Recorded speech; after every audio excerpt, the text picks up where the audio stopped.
মানুষের মতো মানুষ বানিয়ে আপনারা জান্নাতি বানাবে কে? তার মানে এই কোরআন পড়লে মানুষের মতো মানুষ হওয়া যায়। চিল্লায় বলেন কি হওয়া যায়? সবাই বলেন মানুষের মতো মানুষ হতে চান তো সবাই? সবাই চাই। আসুন দেখি মানুষের নামে সূরায় আল্লাহ কি বললেন, পড়েন। আউযু বিল্লাহি মিনাশ শাইতানির রাজিম। বিসমিল্লাহির রহমানির রহিম। হাল আতা আলাল ইনসানি হিনুম মিনাদ দাহরি লাম ইয়াকুন শাইআম মাযকুরা। আল্লাহ বললেন মানুষের জীবনের একটা সময় ছিল যেই সময়টা উল্লেখ করার মতো মানুষ কিছুই ছিল না। সুবহানাল্লাহ। প্রত্যেক মানুষের জীবনে এমন একটা সময় ছিল যেই সময়টাতে উল্লেখ করার মতো সে আসলে কিছুই ছিল না, তার অস্তিত্বই ছিল না, সে জিরো ছিল, তাকে জিরো থেকে হিরো বানিয়েছে কে? হাল আতা আলাল ইনসান, এই হাল হচ্ছে ইস্তেফাম তাকরিরি বিমানা কাদ আতা আলাল ইনসান। অবশ্যই অবশ্যই মানুষের জীবনে এমন একটা সময় এসেছে লাম ইয়াকুন শাইআম মাযকুরা, উল্লেখ করার মতো সে কিছুই ছিল না। কার কথা? মুফাসসিরিন একরাম ইনসান দ্বারা এখানে দুইটা জিনিস বুঝিয়েছেন, এক হলো সাইয়েদনা আদম আর এক হলো আমরা সবাই। এই পৃথিবীতে মানুষ বানানোর তিন ক্যাটাগরি। ক্যাটাগরি নাম্বার 1, মাও নাই বাবাও নাই। এই সিস্টেমে আল্লাহ কার বানাইছে? কথা বলেন। আবার শুধুমাত্র মা আছে বাবা নাই, এই সিস্টেমে কাকে বানালেন?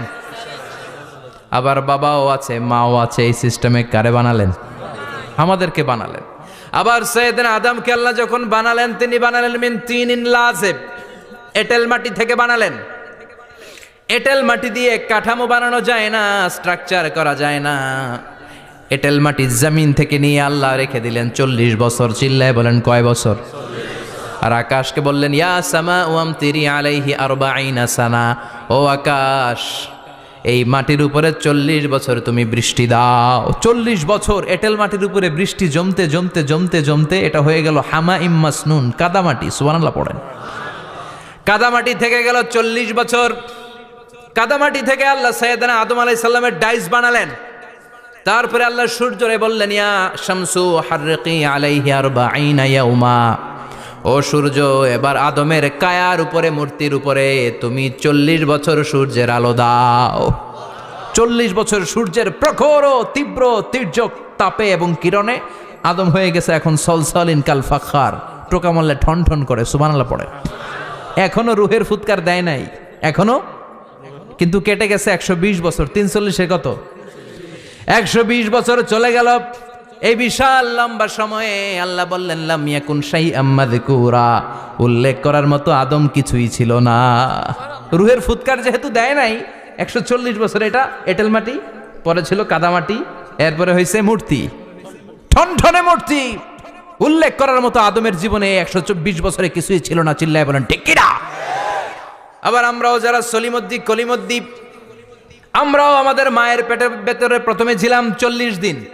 বুখারীর বর্ণনা ইন্না হাদাকুম ইউজমাউ খালকুহু ফি বাতনি উম্মিহি 40 ইয়াওমান সুম্মা ইয়াকুনু নুতফাতান মিসলা যালিক সুম্মা ইয়াকুনু আলাকাতান মিসলা যালিক ফায়াতি ইলাইহিল মালাকু ফায়ানফাখু ফীহির রূহ। আমরা যারা সলিমদ্দি কলিমদ্দি, আমরা আমাদের মায়ের পেটের ভেতরে 40 দিন ছিলাম নুতফা, এক ফোঁটা বীর্য। তারপরে 40 দিন ছিলাম আলাকা, রক্তপিণ্ড। তারপরে 40 দিন ছিলাম মুদগা, গোশতপিণ্ড। 340 120 দিন। কয় দিন? এই 120 দিনের লম্বা সময়ে লাম ইয়াকুন শাইআম মাযকুরা, উল্লেখ করার মতো আমরা আসলে কিছুই ছিলাম না, কারণ মানুষই তো হয় নাই। ডিফর্ম বেবি, এখনো দেহের আগাগোড়া কিছু হয় নাই। 120 দিন পর ফেরেশতা এসে আমার দেহের মধ্যে ফুৎকার দিয়ে যায়, তখন আমার হার্ট পার্টিশন চালু হয়ে যায়, আমার হার্টবিট চালু হয়, সিস্টোলিক ডায়াস্টোলিক। এই যে ধপ ধপ ধপ, এই প্রেশারটা ছাড়া মানুষ বাঁচে? ফুসফুসের কাজ কি? খালি ধপ ধপ করে, দম টানে আর দম নেয়, দম ফুরাইলে ঠুস। আয় রে মানুষ রঙিন ফানুস, দম ফুরাইলে তবু তো ভাই কারোরই নাই একটুখানি। আয় রে মানুষ রঙিন ফানুস, রঙিন ফানুস, আয় রে মানুষ। সুবহানাল্লাহ। আমরা ছিলাম নুতফা, আলাকা, মুদগা, sperm drop, then blood clot, and finally the little flesh. আমি আমার এমফিল রিসার্চ করেছি এটার উপর, এটার ইংরেজিতে বলে এমব্রয়োলজি, ভ্রূণ তত্ত্ব। How the little এমব্রয়ো develops in mother ওম, মায়ের পেটে এই ছোট্ট ভ্রূণ এটা কেমন করে শুক্রাণু ডিম্বাণু থেকে 8 মাস 10 মাস 9 মাস পরে কেমন করে জমিনে আসে। How the little এমব্রয়ো develops in mother ওম, মায়ের পেটে কেমন করে ডেভেলপ করে। একেবারে ক্ষুদ্র ছিলাম আমি, তুচ্ছ ছিলাম আমি, নগণ্য ছিলাম আমি, আমার কোনো নাম ছিল না, আমার কোনো গ্রাম ছিল না, আমার কোনো পরিচয় ছিল না। এখন দুনিয়াতে আমাদের পরিচয় আছে না নাই? কিন্তু মিজানুর রহমান আজহারি একটা সময়ে লাম ইয়াকুন শাইআম মাযকুরা, তোরা কেউ চিনতো না, তোর নামটাও কেউ জানতো না, উল্লেখ করার মতো তুই কিছুই ছিলি না। এটা দিয়ে আল্লাহ বুঝাতে চাইলেন তোর কিছুই ছিল না, জিরো থেকে আমি হিরো বানালাম। ক্ষমতার দাপট দেখাবি না, ক্ষমতার অহংকার দেখাবি না, টাকা পয়সার গরম দেখাবি না। 2 দিনের টাকার মালিক হয়ে ওর পা জমিনে লাগে না, এরকম টাকা আছে না নাই? লাম ইয়াকুন শাইআম মাযকুরা, তোর চেয়ে বড় ক্ষমতাশীল ছিল ফেরাউন। আল্লাহ ছাড় দিয়েছে, ছেড়ে দেয় নাই, ঠিক কি না? নমরুদরে ছাড় দিয়েছে, ছেড়ে দেয় নাই, ঠিক কি না? আবু জাহেলকে ছাড় দিয়েছে, ছেড়ে দেয় নাই, ঠিক কি না? এখনো যারা গাদ্দারি করে, ইসলামের বিপক্ষে কথা বলে, ইসলামকে জমিনের ভিতর গেড়ে দিতে চায়, দেখা যায় আল্লাহ ওদেরকে ছাড় দেয় কিন্তু ছেড়ে দেবে না। চিল্লায় কও ঠিক কি না? পৃথিবীতে কেউ তো স্থায়ী হয় না, হোক না সে ফেরাউন কিবা নমরুদ, কেউ ভাবে চিরদিন রয় না, কেউ ভাবে চিরকাল রয় না। কেউ থাকতে আসে নাই, এত বড় বড় দাপটওয়ালারা সব শেষ। আমি তো প্রায় জায়গায় বলি আমি ফেরাউনের লাশটা নিজে দেখে এসেছি, যেহেতু আমি আল আজহার ইউনিভার্সিটির স্টুডেন্ট। 200 পাউন্ড লাগে দেখতে, আমি দেখছি ফ্রি। আমার আল আজহারের জামিআতু আল আজহার শরীফের একটা কার্ড ছিল, ওইটা দেখাইলে সব ফ্রি, ফ্রিতে দেখে আসছি। ঢুইকে দেখি ফেরাউন চাচা শুয়ে রয়েছে। আমি বললাম ফেরাউন চাচা কেমন আছো, how are you, WhatsApp man? কোনো আওয়াজ নাই। আমি জিজ্ঞেস করেছি তাকে কেমন আছো তুমি, কি অবস্থা, কেমন যাচ্ছে তোমার, হোয়াটসঅ্যাপ? কোনো আওয়াজ নাই। আমি অবাক হয়েছি, এই লোকটার হুঙ্কারে মিশরের জমিন থার থার করে কাঁপতো, আজকে ওরা শেষ করে দিছে কে? আজ আছে কাল নাই, ঠুস দম ফুরাইলে। এজন্য আল্লাহ বললেন হাল আতাব আলাল ইনসানি হিনুম মিনাদ দাহরি লাম ইয়াকুন শাইআম মাযকুরা। মানুষের জীবনে এমন একটা সময় ছিল উল্লেখ করার মতো সে কিছুই ছিল না। আমরা যে কত ক্ষুদ্র ছিলাম আপনি কল্পনাও করতে পারবেন না। ফালইয়ানযুরিল ইনসানু মিম্মা খুলিকা মিম্মা ইন দাফিক ইয়াখরুজু মিন বাইনিস সুলবি ওয়াত তারাইব। বাবার পৃষ্ঠদেশ থেকে, মায়ের বক্ষদেশ থেকে দুইটা মিলিত হয়ে মায়ের জরায়ুর ভেতরে তোরে সেট করলো কে? আমরা ছিলাম শুক্রাণু। শুক্র চিনেন? স্পার্ম। শুক্রও ছিলাম না আমরা, শুক্রাণু মানে শুক্রের অণু। ডিম্বও আমরা ছিলাম না, আমরা ছিলাম ডিম্বাণু মানে ডিম্বের, আরবিতে বলে আল বুয়াইদা আল উনসাউইয়া।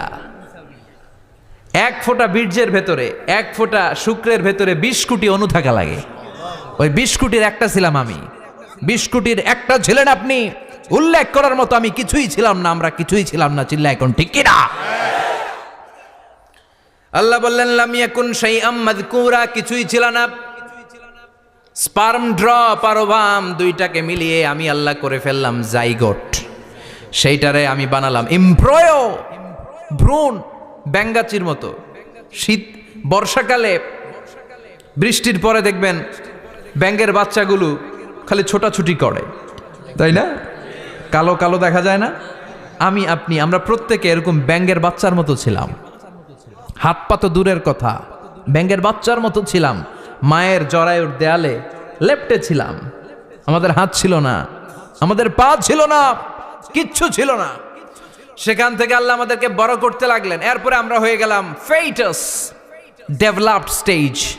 120 দিন পরে আল্লাহ তাআলা আমাদের রুহের ফুৎকার দিলেন, আমার হার্ট দিলেন, আমার লাংস দিলেন, আমার গল ব্লাডার দিলেন, আমার কিডনি দিলেন, আমার লিভার দিলেন, আমার ইন্টেস্টাইন দিলেন। আমার দেহের ভিতরে তিনি রক্ত ঢুকিয়ে দিলেন। আমার কলবের এই ধাক্কা ধাক্কি শুরু হয়ে গেল। আল্লাহ বললেন এই কলবটা সব চাইতে দামি অঙ্গ, কলবের মধ্যে জিকির ভরতে হবে কার? লা ইলাহা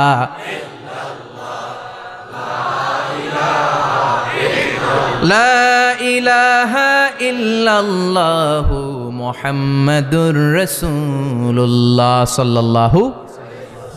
কলবের ভেতরে ভরতে হবে আল্লাহর জিকির। অনেকেই কলবের ভেতরে ভরে আয়না, আছে না নাই? আয়না বসাইয়া দে মোর দয়াল বাবা কেল্লা কাবা, আহেনার কারিগর আয়না বসাইয়া দে মোর।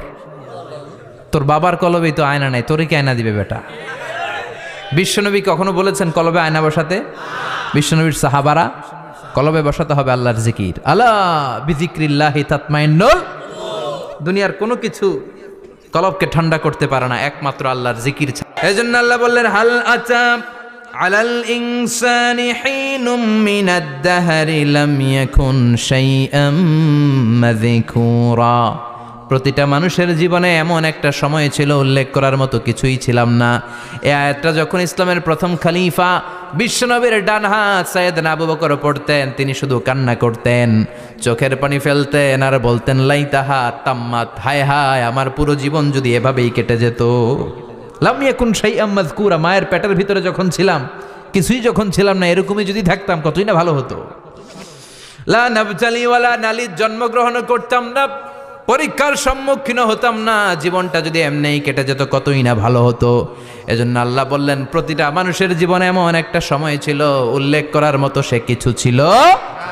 এরপর আল্লাহ বললেন ইন্না খলাকনাল ইনসানা মিন নুতফাতিন আমশাজিন নাবতালি ফাজআলনাহু সামিআন বাসীরা। নিশ্চয় আমি মানুষকে জমাট বাঁধা মিশ্রিত নুতফা থেকে তৈরি করেছি। বাবার শুক্রাণু মায়ের ডিম্বাণু দুইটাকে মিলিয়ে দিল কে? জরায়ের ভিতরে সেট করলো কে? আল্লাহ বললেন ফি কারারিম মাকিন, গোপনতম প্রকোষ্ঠে, যেই প্রকোষ্ঠে কোনো কবিরাজের কবিরাজি কাজে লাগে নাই, কোনো ডাক্তারের ডাক্তারি কাজে লাগে নাই, কিন্তু 9টা মাস ধরে খাবার পানি আর অক্সিজেন তোরে দিছে কে? আবার আল্লাহ বললেন ফি যুলুমাতিন সালাস, 3টা প্যাকেট পড়িয়ে তোরে আমি রেখেছি, যতটুকু টেম্পারেচারে রাখলে তুই বেঁচে থাকবি ততটুকু টেম্পারেচারে তোরে রেখেছে কে? এজন্য আল্লাহ বললেন মিন নুতফাতিন আমশাজিন নাবতালি, তারপরে তোকে আমি পরীক্ষা করতে শুরু করলাম দুনিয়ায়। দুনিয়াতে আমাদের জন্য পরীক্ষা আছে না নাই? যে আল্লাহর কাছে যত প্রিয় তার পরীক্ষাও তত। আসাদুন নাসি বালাআন আল আম্বিয়া, দুনিয়ার মধ্যে সব চাইতে বেশি আল্লাহ পরীক্ষা করেছেন নবীদের, ঠিক না? সাইয়েদনা ইউসুফ আলাইহিস সালাম 10 বছর জেলে বন্দী ছিলেন, বিশ্বনবী 3 বছর জেলে বন্দী ছিলেন। শিয়াবে আবি তালেবের জেলখানায় বিশ্বনবী ছিলেন কি ছিলেন না? এজন্য জেল জরিমানা মুমিন ভয় পায় না, ঠিক না? আল্লাহ বললেন নাবতালি, তোকে আমি পরীক্ষা করব ভয় দিয়ে, ক্ষুধা দিয়ে, সম্পদের হানি ঘটিয়ে, প্রাণ নাশের হুমকি দিয়ে। ইসলামের কথা বলা এত সোজা না। আপনি ইসলামের কথা বলবেন, আপনার বিরুদ্ধে ষড়যন্ত্র আছে না নাই? কিন্তু এগুলো দেখার আমাদের সময় আছে নাকি? আমরা কোরআনের কথা বলেই যাব, কোরআনের শান্তির বাণী বিশ্বব্যাপী আমরা ছড়িয়েই দিব, ঠিক কি না?